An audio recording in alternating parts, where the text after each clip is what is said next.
Rendez-vous comme tous les jours à Brassocato, tous les jours, c'est-à-dire à 19 h. Depuis que Télémadrid a décidé de retransmettre toutes les 29 corridas de la Feria de Madrid, de la San Isidro, c'est formidable.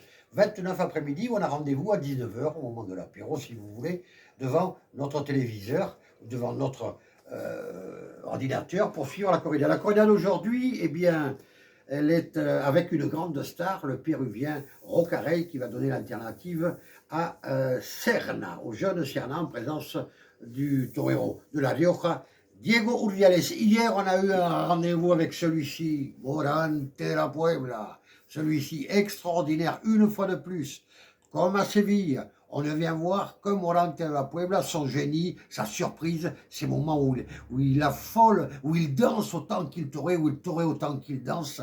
Génie, une fois de plus. Hier, pour cette corrida de la presse, en vous rappelant qu'il y a exactement 30 ans, je partais à Cali, en Colombie, avec Jean-François Mingel. Eh bien, on apprenait, nous on était arrivés de Madrid, avec un vol Madrid-Cali par Bogota, et on apprenait que le vol Miami-Cali s'était scratché.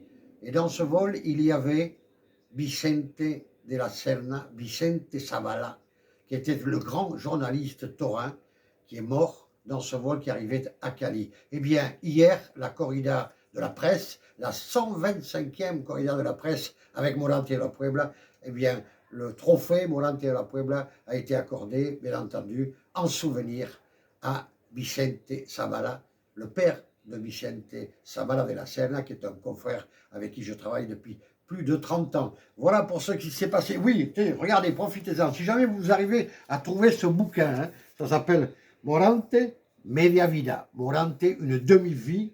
J'ai retrouvé quelques photos incroyables. Regardez, vous l'avez là. Vous l'avez là, le petit Morante. Vous l'avez un peu avant. Regardez-le s'il n'est pas mignon.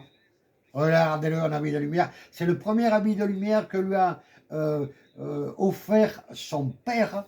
Et ça, c'était quand il habitait, bien entendu, la Puebla. On a fait un reportage avec Canal+, avec Franck Duprat. Je vous promets d'essayer de le retrouver et de vous le mettre en ligne sur abrassocato.com. Voilà, prochain rendez-vous, eh bien, ce week-end, dimanche, dans l'un des 4 points cardinaux de la tauromachie dans le monde. En France, nous avons 2 points cardinaux. Le plus à l'est, Istres, Bouches-du-Rhône. Le plus au nord, Capsieux, Gironde. Le plus à l'ouest, ce sont les Mexicains avec Ciudad Juárez. Et le plus au sud, ce sont les Péruviens avec, je ne me rappelle plus, si, avec Arequipa, belle ville du Pérou. Voilà, à dimanche, en direct de Gironde, en direct de Capsieux, à Brassocato.